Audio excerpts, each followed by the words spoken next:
일단 일라이라는 캐릭터는 싸가지가 없다고 볼 수가 있어요.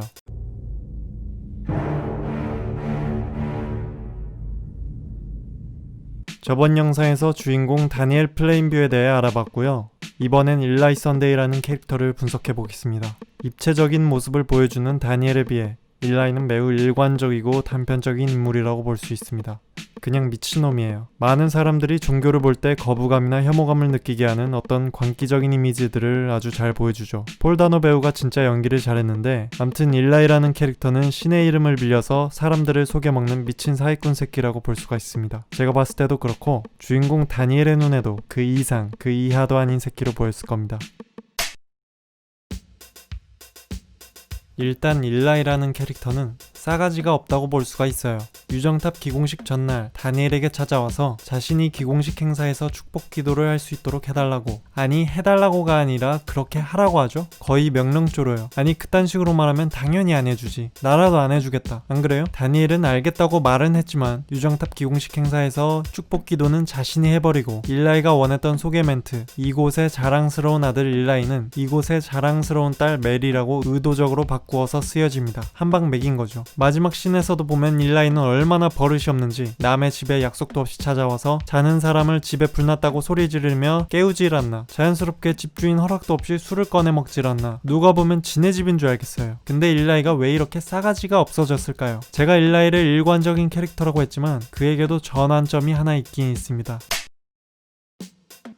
일라이가 자신의 교회를 가지게 된 것은 그의 인생에서 큰 전환점이 되었죠. 그가 가지고 있던 꿈이기도 했고요. 이로 인해 그의 모습도 변하게 됩니다. 처음 다니엘과 일라이가 만났을 때 모습과 교회를 차리고 나서 그 이후의 모습 사이엔 분명 차이가 느껴집니다. 교회를 차리기 전에 일라이에겐 어떤 공손함도 느껴지죠. 그리고 그에겐 거만함도 느껴지지 않습니다. 일라이가 자신만의 교회를 가지게 된 후 그가 일반적인 목사라기보다는 제3계시교의 교주가 되었기 때문에 그의 숨어있던 광기는 더 진해지고 매우 오만해질 수밖에 없었습니다. 자기 교회를 차리고 목사 또는 교주가 되니까 이때부터 지가 뭐라도 된 줄 안 것 같아요. 일라이의 태도는 마치 신의 위치가 가장 위에 있고 나머지 일반 사람들을 바닥이라고 한다면 자신은 신보다도 약간 낮은 반신 정도 되는 위치라고 생각하는 듯 합니다. 그리고 그 변화는 시간이 갈수록 영화에서 더 뚜렷하게 보여지죠. 다니엘이 사고로 목숨을 잃은 직원을 위해 일라이에게 장례식 기도를 부탁하러 왔을 때 장면을 살펴보면 일라이는 다니엘에게 이렇게 이야기하죠. 자신이 축복 기도를 하게 했으면 이런 일은 안 생겼다고요. 그리고 그 사고로 죽은 사람이 자기 교회를 잘 나왔다면 자기가 뭐 어떻게 잘해줬을 텐데 안 그랬기 때문에 사고가 났다고요. 아니 사람이 죽었는데 그런 얘기부터 나오는 걸 보면 성직자로서 어떤 최소한의 도리나 양심도 없고 기본적으로 공감 능력이 결핍된 인물임을 볼 수 있습니다. 다니엘의 아들 HW가 다쳤을 때도 똑같은 얘기를 하죠. 자신이 기도를 하게 했으면 그런 일은 없었다고. 이러한 말들은 사실 우리가 일반적으로 기대하는 정상적인 성직자로서 할 수 있는 말이 아니고 자기 자신을 능력을 가진 특별한 존재, 마치 신처럼 생각했을 때 할 수 있는 말이죠. 니들은 내 뜻을 거역하면 그렇게 된다. 이런 오만한 의미를 내포하고 있는 거죠. 교회에서 관절염 퇴치쇼와 세례를 하는 장면에서 일라이의 광기를 아주 적나라하게 보여주고 있습니다.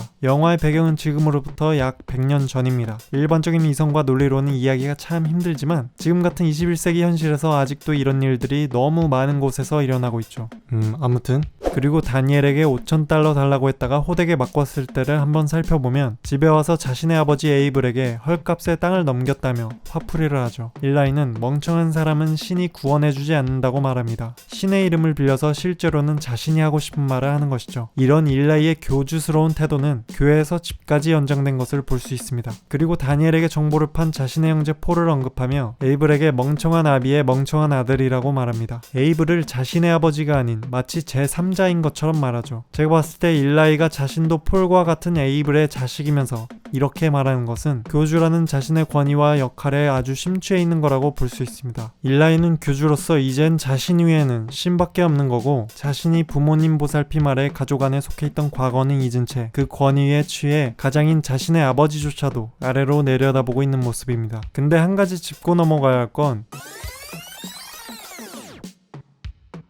다니엘이 거래를 제안했을 때 이에 에이블은 아들 일라이 말대로 하겠다고 했고 분명 에이블이 아닌 일라이가 거래를 주도했었죠. 이를 통해 지가 팔아놓고 지가 화를 내는 굉장히 넌센스한 새끼임을 볼 수가 있습니다.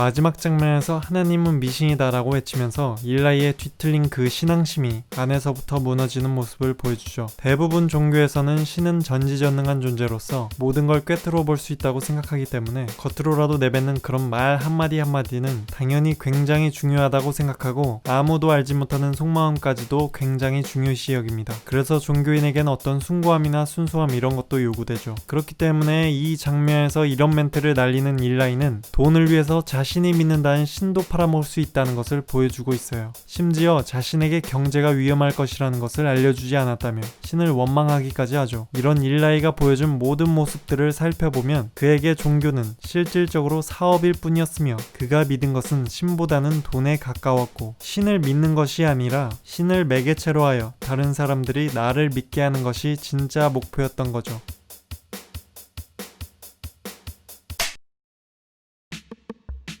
많은 사람들이 같은 탐욕이라는 카테고리로 묶어서 일라이는 신을 팔았고 다니엘은 아들을 팔았다고 하는데, 다니엘이 일라이에게 당한 세례의 복수를 하며 비슷한 상황이 반복되었기 때문에 그렇게 보이는 것일 뿐이지 제가 봤을 땐 좀 다르다고 생각해요. 물론 두 사람의 멘트는 모두 실질적으로 결국 자신을 부정하는 말이라는 점에서 같습니다. 하지만 그런 말을 외치게 된 이유가 좀 다르다고 생각합니다. 일라이는 그저 돈을 위해 시키는 대로 그런 말과 행동을 했던 거고 정말 한결같은 모습이죠. 항상 남을 이용해 먹으려고만 하는 소시오패스 같은 캐릭터입니다. 자신을 추종하는 신도들의 돈을 긁어 모아서 투자한 사업이 결국 어려워졌을 때 자기 땅도 아닌 자신을 따르던 신도 윌리엄 밴디의 땅을 이용해서 이제는 사돈이 된 다니엘의 사업적 능력을 이용해서 자신이 믿는 신까지 배신하고 위기를 타개하려 합니다. 다니엘이 세례를 다 받고 나서 송유관을 언급하기 때문에 더욱 많은 사람들이 일라이처럼 돈을 위해 그런 세례를 받았다고 보는 것 같은데, 제가 봤을 때는 다니엘이 송유관을 언급하는 것은 사실 폭발할 것 같은 자신을 달래기 위한 말이라고 생각해요. 정확히 말하자면 순서가 다른 거죠. 돈과 사업을 위해서 세례를 받은 것이 아니라 어쩔 수 없이 그 과정을 거치고 나니 송유관을 얻게 된 거죠. 제가 봤을 때 일라이와 달리 다니엘은 원래 성격대로라면 그런 식의 세례를 받는 것은 절대 안 했을 거라고 봐요.